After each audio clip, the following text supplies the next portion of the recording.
अस्सलामुअलैकुम वरहमतुल्लाहि वबरकातुहू। Welcome on ST academy. आज हम स्टार्ट करने जा रहे हैं टूल्स फॉर क्वांटिटेटिव रीजनिंग और उसका हमारे पास जो टॉपिक है वो है लीनियर फंक्शन। आज हम डिस्कस करेंगे कि लीनियर फंक्शन हमारे पास क्या होता है और उसके साथ किस तरह इसके ग्राफ हम प्लॉट कर सकते हैं और किस तरह ये ग्राफ शिफ्ट होते हैं। तो आज ये सब कुछ हमने डिस्कस करना है।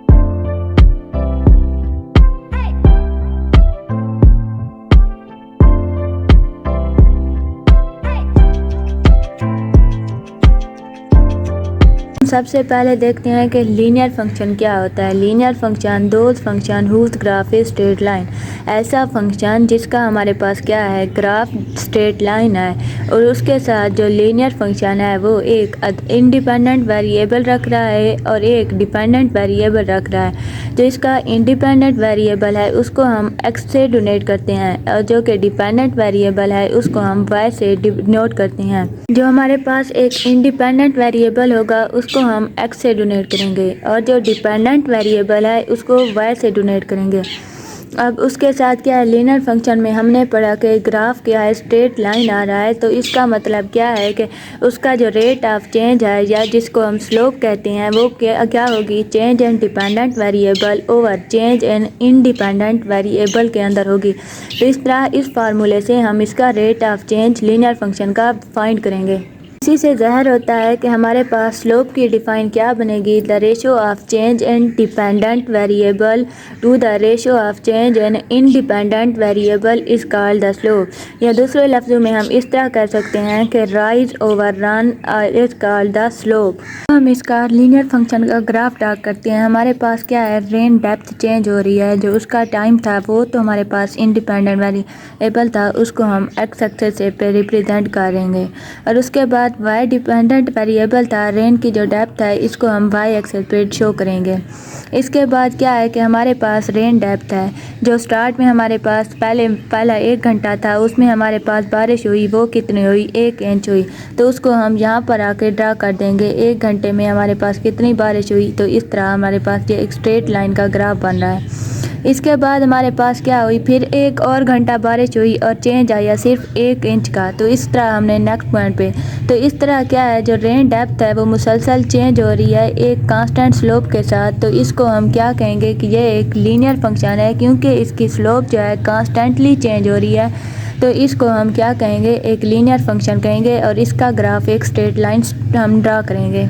बाद हम देखते हैं कि रेट ऑफ चेंज रूल होता क्या है। कि रेट ऑफ चेंज रूल हमें अलाउ करता है कि हम कैलकुलेट करें चेंज इन डिपेंडेंट वेरिएबल को फाइंड करें from the change in independent variable से। तो इसके लिए जो हमारे पास फार्मूला है, change in dependent variable is equal to rate of change in independent multiply by change in variable.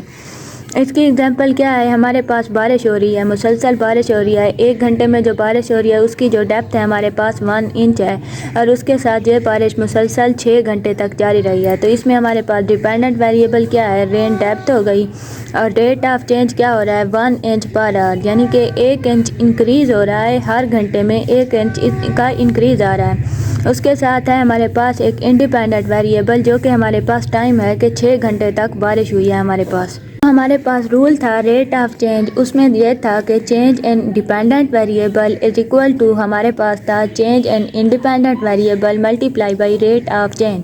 अब हमारे पास क्या है, जो रेट ऑफ चेंज है वो 1 इंच पर आवर है और उसके साथ जो है इंडिपेंडेंट वेरिएबल जो था हमारे पास 6 आवर है। जब इनको आपस में मल्टीप्लाई किया तो हमारे पास जो चेंज इन रेन डेप्थ आया है वो 6 इंच आई है। तो इस तरह हमने रेट ऑफ चेंज रूल के ज़रिए किसी भी चेंज का चेंज फाइंड कर लेना है। क्या है हमारे पास equation of line. Equation of line में हम क्या है, किसी भी लीनियर फंक्शन की इक्वेशन को ज़रिए जब इसको रिप्रेजेंट करते हैं तो इसको हम इक्वेशन ऑन लाइन कहते हैं। ये इक्वेशन ऑफ लाइन हमारे पास क्या है, y is equal to M X plus B. यहाँ पर जो है हमारे पास y वो है डिपेंडेंट वेरिएबल और इसके बाद m जो होगी हमारे पास किसी भी फंक्शन की स्लोप है। उसके बाद x जो है हमारे पास क्या है, इंडिपेंडेंट वेरिएबल और b हमारे पास क्या है, y इंटरसेप्ट होगा या कोई भी इनिशियल वैल्यू होगी जो कि हमें शुरू में दी हुई होगी। तो इसको हम कहेंगे b। और इसके बाद क्या है, अब हम देखते हैं एक एग्जांपल के ज़रिए कि किस तरह हमने इस इक्वेशन में वैल्यूज़ को पुट करना है। पीछे हमने जो रेंज वाली एग्जांपल पढ़ी है उसमें ही हम देखते हैं कि किस तरह हम उसको इस इक्वेशन ऑफ लाइन में पुट करेंगे y = mx + b में। अब हमारे पास था जो रेंज डेप्थ है वो था एक डिपेंडेंट वेरिएबल, आज़ाद वेरिएबल था, जिसको हम किस से ज़ाहिर कर रहे हैं, डिपेंडेंट वेरिएबल को y से, तो उसको हम y से पुट कर लेंगे। उसके बाद था नेक्स्ट हमारे पास है कि हमारे पास जो रेंज चेंज हुई है, इनिशियल वैल्यू जो थी, इनिशियल वैल्यू हमारे पास b वो क्या थी, 0 थी, और उसके बाद जो रेट ऑफ चेंज हुआ यानी कि स्लोप आई m आया, वो उसकी वैल्यू क्या थी, 1 इंच पर आर थी, और उसके साथ जो टाइम था वो 6 आवर था। तो इस तरह हमने इस वैल्यू के अंदर, इक्वेशन के अंदर उसको पुट किया, और इस तरह हमारे पास जो आंसर आ गया वो था 6 इंच आंसर, यानी कि जो रेन की डेप्थ चेंज हुई है वो 6 इंच हुई है। हमने रेन वाली एग्जांपल को एक इक्वेशन में पुट कर दिया कि किस तरह हमने इस इक्वेशन के ज़रिए फिर फाइंड कर सकते हैं कि कितना चेंज हुआ है हमारे पास रेन की डेप्थ के अंदर। अगर अभी तक आप लोगों ने मेरे चैनल को सब्सक्राइब नहीं किया तो जल्दी से सब्सक्राइब कर लें ताकि मेरी आने वाली हर नई वीडियो आप तक पहुंच गए, और वीडियो को लाइक भी ज़रूर करें। नीचे कमेंट बॉक्स में कमेंट देना मत भूलें, और इसे ज़्यादा से ज़्यादा अपने दोस्तों के साथ शेयर करें ताकि उनका भी कुछ बेनिफिट हो। तक जो हमने पढ़ा है वो लीनियर फंक्शन था, सिर्फ ही दो पॉइंट दिए हुए थे, हमने उससे फाइंड किया। अब हम देख रहे हैं कि एक हमें अगर लीनियर फंक्शन दिया हुआ है और उसके अंदर दो डाटा पॉइंट्स हो, दो यानी कि 2 x की वैल्यू हो, 2 y की वैल्यू हो, तो उसको हमने किस तरह फाइंड करना है। सबसे पहले जो हम स्टेप 1 फॉलो करेंगे उसमें क्या है, x हमारे पास एक इंडिपेंडेंट वेरिएबल है और उसके साथ y हमारे पास डिपेंडेंट वेरिएबल होगा।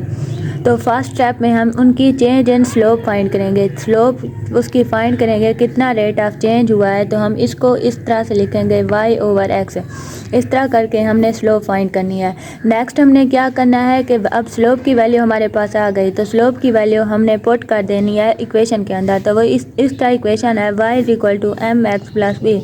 अब हमने इसके अंदर भी पुट कर दी। एट द एंड हमने फिर दोबारा क्या करना है कि हमने 2 डाटा पॉइंट जो दिए हुए थे उसकी स्लोप फाइंड कर ली, उसके बाद उसकी स्लोप वाली वैल्यू हमने पुट करके एक इक्वेशन, लीनियर इक्वेशन भी ड्रा कर ली। अब थर्ड स्टेप में क्या है, हमारे पास स्लोप आ गई और उसके साथ y इंटरसेप्ट भी आ गया। अब स्लोप और y इंटरसेप्ट दोनों की वैल्यू भी हम पुट कर देंगे, तो इस तरह हमारे पास एक इक्वेशन ड्रा हो जाएगी जो कि इससे मिलती जुलती होगी।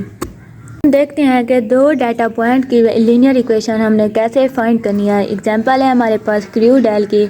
Until about 1850 human used to a little crude oil that we can call the amount zero, at least in comparison amount used since that time।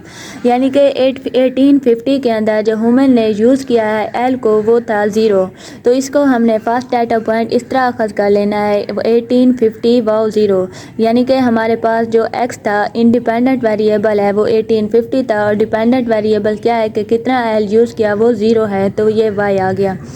इसके बाद नेक्स्ट उन्होंने बोला कि 1960 जब हुआ 1960, तो टोटल अमाउंट जो लोगों ने यूज़ की एल की वो थी 600 बिलियन क्यूबिक मीटर।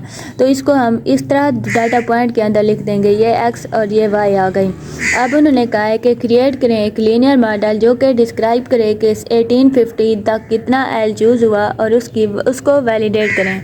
अब हमारे पास 2 डाटा पॉइंट अखद हो गए, तो सबसे पहले हम इसकी स्लोप फाइंड करेंगे, जैसे कि हमने स्टेप 1 में पढ़ा कि slope change and y over change and t, यानी कि कितना टाइम चेंज हुआ है। तो टाइम हमारे पास क्या है, एक इंडिपेंडेंट आज़ाद वेरिएबल है। तो इस तरह अब हमने किया, ये y की वैल्यू 600 y2 की पहले लिखेंगे, फिर y1 की लिखेंगे, 600 - 0 और उसके बाद t2 पहले, फिर t1, 1960 - 1850। तुम्हारे पास जो आंसर इसका आ गया 545, यानी कि जो स्लोप आ गई 5.45 बिलियन आ गई हमारे पास। सेकंड स्टेप, अब हमारे पास स्लोप आ गई, अब हमने फाइंड करना है उसका y इंटरसेप्ट। अब हम स्लोप वाली वैल्यू इसके अंदर आकर पुट कर देंगे इक्वेशन के अंदर। अब हमारे पास स्लोप की वैल्यू क्या आ गई 5.45, और उसके बाद जो टाइम था, इनिशियल टाइम हमारे पास था वो 1850 था, और जो y की वैल्यू थी वो हमारे पास क्या थी, 0 थी। हमने फर्स्ट डाटा पॉइंट को अब यूज़ किया है 1850 वाओ 0 वाले को। और इस तरह हमारे पास जो इक्वेशन बन गई इस तरह होती है y is equal to M X plus B. अब y की वैल्यू क्या है, 0 है। उसके बाद m यानी कि स्लोप 5.45 मल्टीप्लाई करेंगे इसको x की वैल्यू क्या है, t है, टाइम है वो 1850 है, प्लस कर देंगे b। अब इसमें से हमने b की वैल्यू फाइंड करनी है, इन दोनों को आपस में मल्टीप्लाई करेंगे, फिर इस तरफ ले आएंगे, दोनों का साइन चेंज होगा, नेगेटिव हो जाएगा, b की वैल्यू जाएगी हमारे पास y इंटरसेप्ट की नेगेटिव में आएगी, तो b इज इक्वल टू हो जाएगा -10.083 बिलियन क्यूबिक मीटर। हमारे पास b आ गई, y इंटरसेप्ट आ गया। अब नेक्स्ट हम लास्ट स्टेप में स्लोप और y इंटरसेप्ट दोनों की वैल्यू पुट कर देंगे। अब हमारे पास जो फार्मूला था y is equal to M X plus B या y is equal to M T plus B, इस तरह स्लोप क्या आई 5.45। उसके बाद अब हम टाइम को नहीं देखते क्योंकि टाइम हमारे पास एक इंडिपेंडेंट वेरिएबल था, आज़ाद वेरिएबल था, तो उसके साथ हम y इंटरसेप्ट की वैल्यू पुट कर देंगे, तो इस तरह हमारे पास एक इक्वेशन बन जाएगी किसकी कि हमारे पास कितने जो y इंटरसेप्ट है, लीनियर इक्वेशन है, उसका y इंटरसेप्ट को जब हमने यूज़ किया और स्लोप को यूज़ की तो हमारे पास कौन सी इक्वेशन ड्रा हुई, तो इस फॉर्म में यह इक्वेशन ड्रा हो गई। उम्मीद करती हूँ कि आप लोगों को यहाँ तक समझ आ गया होगा कि हमने एक लीनियर फंक्शन का डाटा पॉइंट्स के साथ किस तरह रिप्रेजेंट करना है, उसके बाद एक स्ट्रेट लाइन ग्राफ किस तरह ड्रा करना है। तो नेक्स्ट टॉपिक में हम पढ़ेंगे कि किस तरह ग्राफ क्या है शिफ्ट हो रही हैं। मिलते हैं अगली वीडियो में, तब तक के लिए अल्लाह हाफिज़।